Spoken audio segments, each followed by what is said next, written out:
Windows Live Movie Maker. So in this lesson we're going to learn how to add titles and credits and where to determine in your video you want to add sound effects. So I've imported my pivot video and I want to be able to add a title. So on the home screen I press title and a title screen will come up, and I'm going to call mine The Thin Man.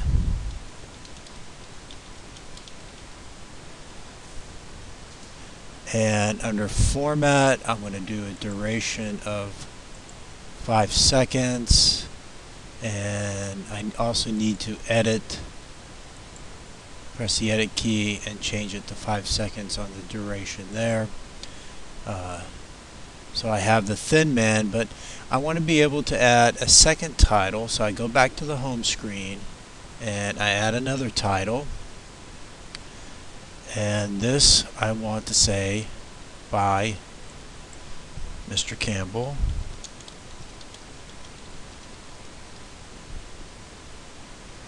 And that's this first one right here, so I'm going to change that to 5 seconds for text duration, and then under video tools I want the duration of the clip to also be 5 seconds.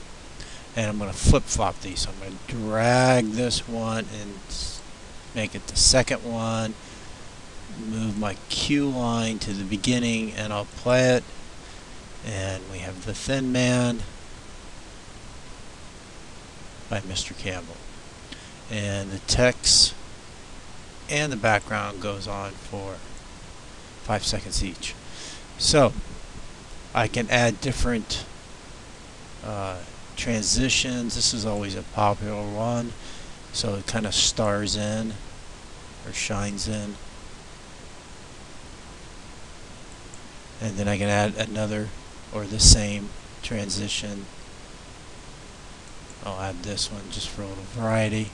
So we have two different transitions, two different opening headers. The Thin Man by Mr. Campbell.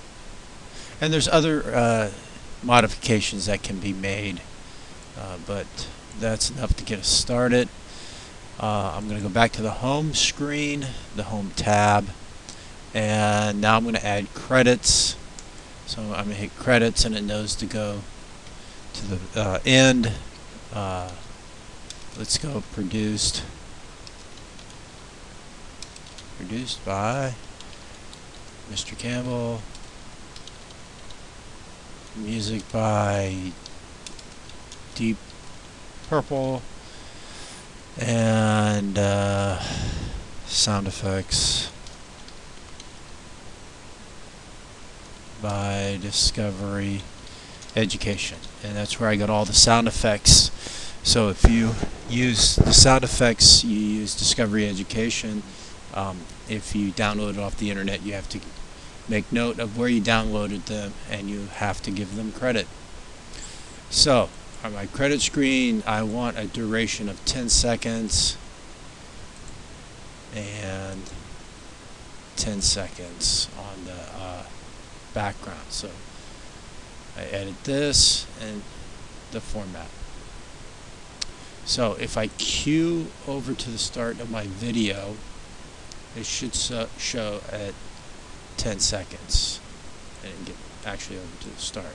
So if I was to play it and I wanted some sort of sound effect to appear at this particular moment, I would have to make note that it's 13.5 seconds into the video, at which point I would go and use Audacity and cue up a sound effect at 13.5 seconds. So it can be cumbersome, but you have the exact times of when things happen, and in a later lesson I'll show you how to go about adding music or a soundtrack onto Movie Maker.